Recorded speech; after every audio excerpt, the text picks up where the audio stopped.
À ton avis, c'est quoi la différence entre ces deux courbes? Ces deux courbes, c'est le positionnement dans le temps de deux contenus. Un contenu qui a eu un brief SEO très précis et un contenu qui n'a pas eu de brief SEO. À ton avis, c'est lequel qui a eu un brief SEO?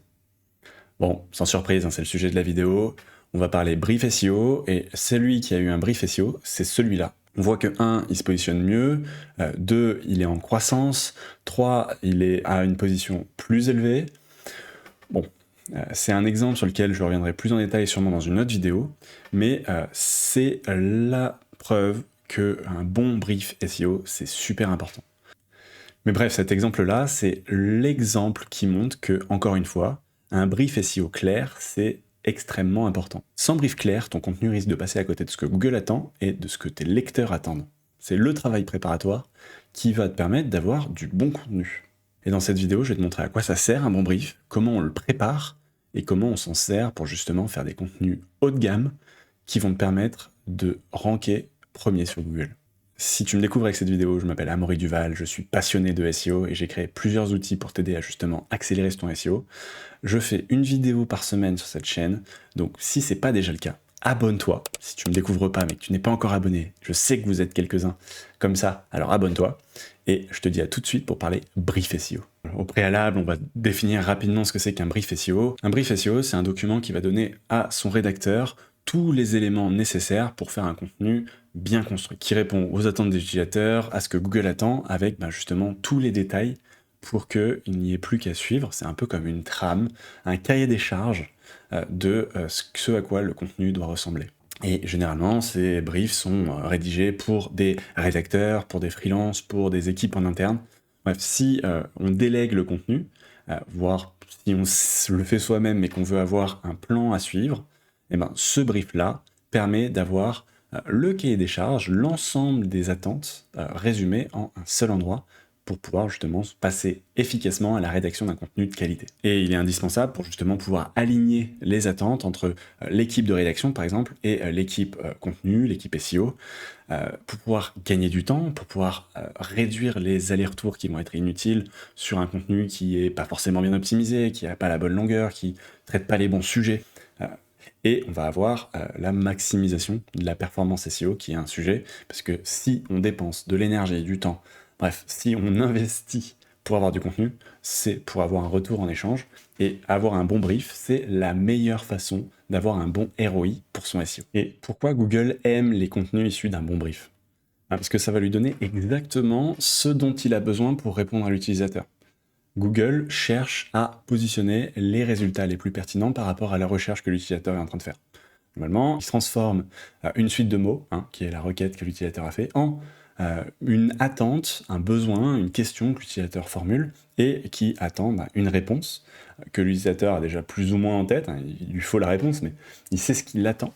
Et Google, du coup, son objectif, son besoin, c'est lui de pouvoir proposer le bon contenu pour répondre justement à cette bonne question. Et donc, un bon brief, ça va être avoir le bon mot-clé ciblé et couvrir les bonnes intentions, les bons objectifs de l'utilisateur, avec la bonne profondeur d'information, bien structurée, et une structure claire qui lui permet de trouver exactement et facilement ce qu'il va chercher et pouvoir valider si ça vaut le coup d'investir du temps dans le parcours potentiellement du contenu qu'il est en train de voir, ou alors s'il faut qu'il revienne en arrière et qu'il parte sur un contenu différent. Et en fait, cette différence de travail, c'est ce qui peut expliquer qu'un contenu va peiner soit à s'indexer tout court, soit à se positionner, comme celui-là qui n'avait pas de brief, ou alors qui va pouvoir se positionner encore mieux. Donc ce contenu, il est quand même assez récent, et c'est fait sur des sites neufs, donc c'est le même mot-clé qui est ciblé dans les deux cas, qui va avoir une seule page en homepage sur un domaine neuf, et on voit que celui-là, donc ce domaine-là où il y a eu un brief sur le contenu, performe beaucoup mieux, mais on est encore un petit peu tôt, on voit que ça évolue encore. Quand ça sera un peu plus tassé, j'essaierai de faire un contenu dédié par rapport à cette étude de cas que je suis en train de préparer. Mais on voit que déjà, celui-là, avec l'étude de cas, avec un brief qui est vraiment détaillé, en fait, on a des performances qui sont quand même plus intéressantes, sans lien, sans rien d'autre. Vraiment juste avec un contenu qui est mieux construit parce que mieux guidé. Donc 2 articles sur le même sujet, un avec brief, l'autre sans. On voit que celui avec brief répond mieux aux critères SEO à tous les niveaux. Il remonte mieux sur la requête parce que juste il a analyser ce qui fonctionnait, ici est né inspirer, ce qui est le but d'un bon brief, pour justement avoir l'ADN qui lui permet de dire à Google, en fait, reconnais-moi parce que j'ai juste les critères pour être la réponse la plus pertinente pour cette requête spécifique. Rentrons dans le vif du sujet. Qu'est-ce que je dois mettre dans mon brief SEO? On va prendre l'exemple de Serpentix avec la requête comment bien recruter. Serpentix qui est l'outil parfait pour t'aider à créer ton contenu de A à Z et il va justement avoir plusieurs onglets qui te permettent de savoir exactement tous les éléments dont tu as besoin pour rédiger ou alors que tu peux partager à ton équipe pour l'aider à rédiger ou prouver que justement tu as bien rédigé ton contenu. Pour ça, dans Config ici, tu peux choisir de ne pas partager ton guide, donc qu'il soit privé juste pour toi, le partager en lecture seule, donc là tu as ton texte ici mais il ne sera pas éditable par les autres, en leur envoyant cette URL là, ou alors le partager en édition, et potentiellement des clients utilisent, donc les clients agences peuvent utiliser ça, où ils créent le guide pour ce mot-clé comment bien recruter par exemple, et envoyer cette URL là à leur rédacteur qui va pouvoir rédiger ici avec directement tous les éléments pris en compte. Donc ce qui va nous intéresser ici, c'est le premier élément, le sujet. Ça, il faut choisir quel mot-clé on veut vouloir viser. On sait qu'en SEO, on répond à des mots-clés tapés par l'utilisateur. Donc il faut faire cette recherche de mots-clés. Une fois que j'ai mon mot-clé, je peux créer un guide pour ce mot-clé-là qui va me permettre d'optimiser mon contenu pour aller se positionner sur comment bien recruter. Une fois que j'ai défini justement cette partie-là, je peux créer mon guide et j'arrive sur cet élément-là. Un score d'optimisation sémantique et plusieurs éléments qui vont être importants pour structurer la taille de mon contenu. J'ai la longueur qui est recommandée, j'ai le nombre de titres, de paragraphes, de liens, d'images, de vidéos, de tableaux et de listes. Donc bref, cette carte d'identité qui me dit ok quelle longueur je vais devoir avoir. Avant de revenir sur ça, je peux aller dans l'onglet intention et il va me dire exactement quel type de page je dois faire. Si j'ai prévu de faire un article de blog par exemple et que je vois qu'ici il me recommande que des pages catégorie e-commerce, je vais avoir énormément de mal à pouvoir justement me positionner parce que c'est pas du tout ce que Google va attendre. J'ai ici la liste dont je parlais tout à l'heure des intentions, c'est qu'est-ce que l'utilisateur va vouloir en tapant cette recherche.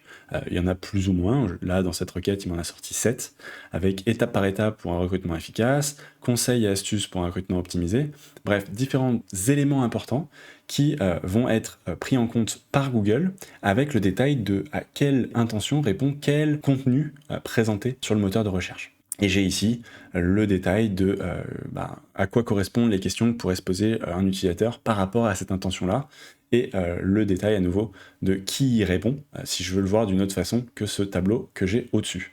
Et je peux voir pourquoi il m'a dit article de blog, parce que globalement, tous les résultats sont des articles de blog, et je peux faire tout ce travail à la main, mais c'est beaucoup plus long, c'est beaucoup plus laborieux, et donc l'idée d'avoir cet outil-là, ça permet de gagner énormément de temps, et sur la page d'accueil du site, et je mettrai sûrement en description, il y a une étude de cas d'un client qui gagnait justement l'équivalent temps plein en préparation de ses briefs dans une agence avec un équivalent temps plein, donc à peu près 50 000 € de ce qu'il m'avait dit par an, grâce à justement le gain en productivité, grâce à la capacité à faire cette analyse de façon beaucoup plus rapide et précise avec Serpentix.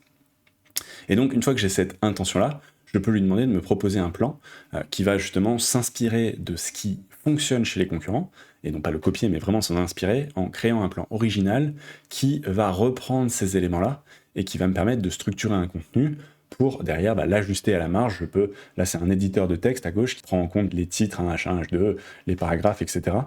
Et je vais pouvoir du coup structurer mon contenu pour avoir le contenu optimal, et je peux aller vérifier dans l'onglet intention s'il y répond bien. Pour l'instant, j'ai un point d'interrogation ici, mais dès qu'il aura fait son analyse, il va pouvoir me remplacer ce point-là en me disant « Ok, ce point-là t'y répond, ce point-là t'y répond pas ».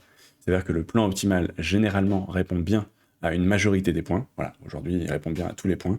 Et donc, ça permet de faire un contenu complet, concret, qui va répondre à ce que l'utilisateur attend, et donc faire jouer dans l'équipe de Google en lui permettant d'avoir le contenu qui permet de répondre à l'utilisateur. Une fois que j'ai la bonne typologie de page, donc là je vais avoir un article de blog, je peux revenir sur ce que je disais juste avant, c'est la bonne longueur. Donc là j'ai un plan avec potentiellement trop de titres, donc je vais aller l'édulcorer un petit peu en vérifiant que je réponds bien toujours aux intentions, pour le réduire un petit peu, parce que c'est une page qui n'est pas aussi complète que ça qui est attendue. Ça me permettra de savoir comment border tout ça.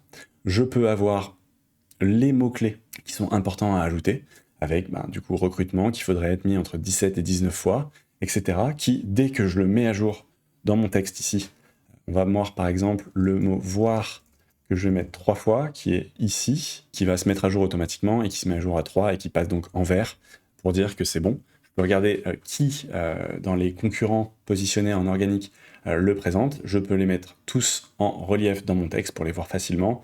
Je peux les copier et je peux voir comment se positionne mon texte, mon contenu par rapport justement aux concurrents sur les différents mots et expressions qui sont importantes pour ma sémantique. Je peux voir si le début de mon article est assez optimisé.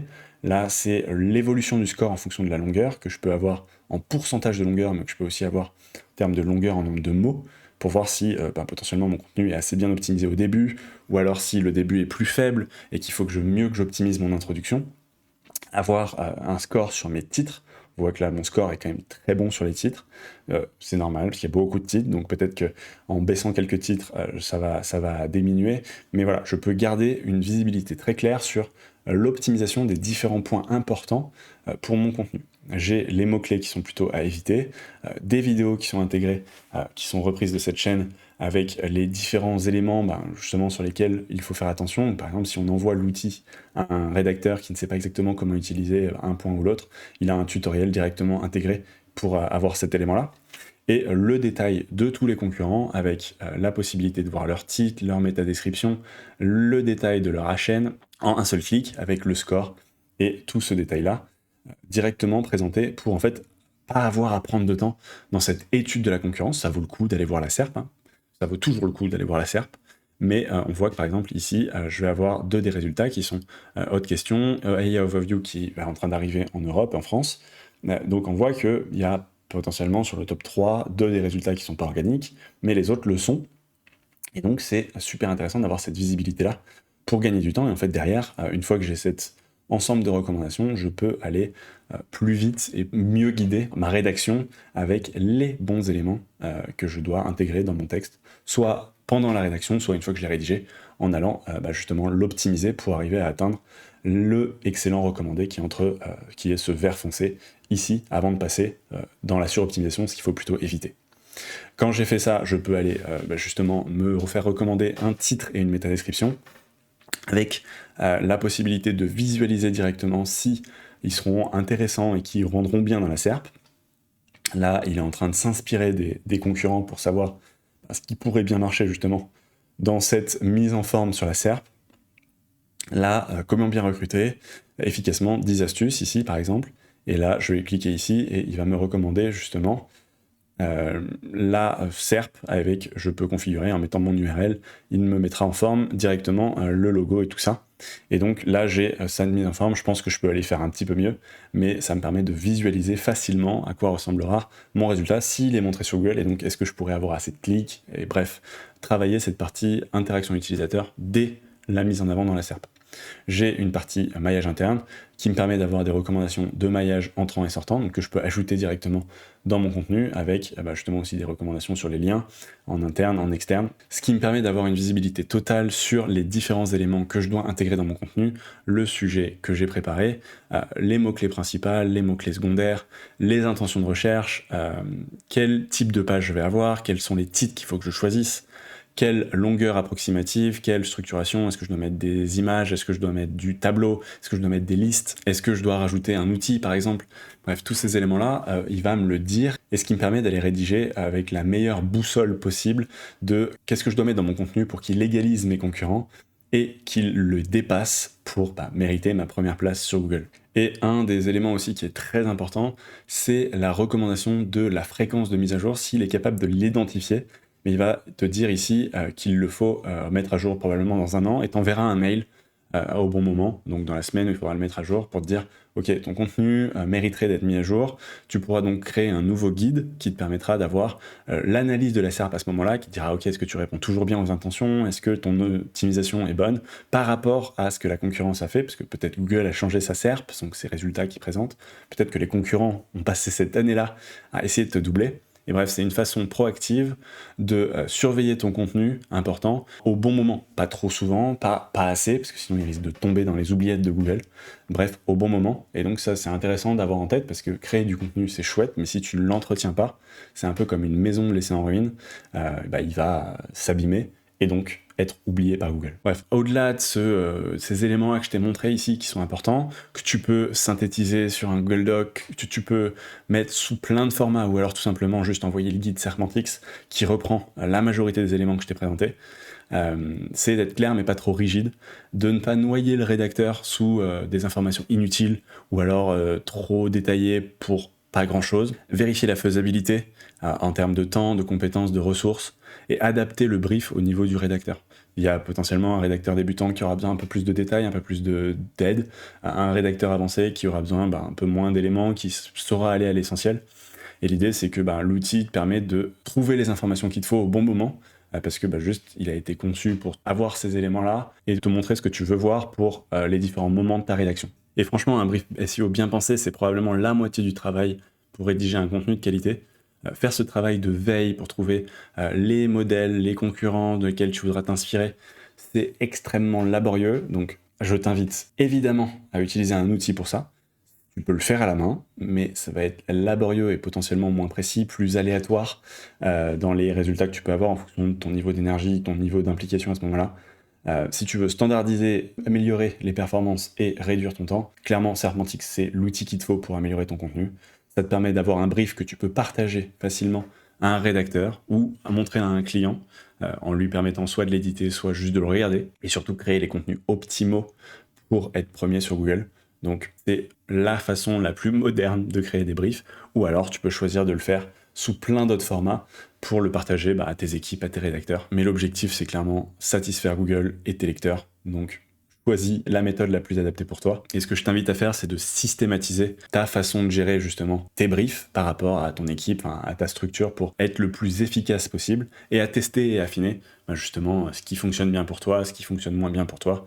Et si tu as le moindre retour par rapport à l'outil, tu as un mail de support à peu près partout pour t'aider à justement faire des propositions qui pourraient être les prochaines fonctionnalités qui facilitent ta vie, ton travail et la vie de tes collègues et des autres utilisateurs de l'outil. Et Semantics, c'est un guide par mois offert, donc tu peux t'inscrire gratuitement et optimiser un contenu tous les mois sans avoir rien à payer. Et si tu passes par le lien qui est juste en dessous de cette vidéo, tes crédits pour le premier mois sont doublés gratuitement, donc tu peux faire 2 contenus dès aujourd'hui. Donc inscris-toi si ce n'est pas déjà le cas. Dis-moi comment tu t'y prends pour tes briefs. Si tu as des questions, c'est avec grand plaisir en commentaire. Et abonne-toi à la chaîne YouTube et je te dis à la semaine prochaine pour la prochaine vidéo.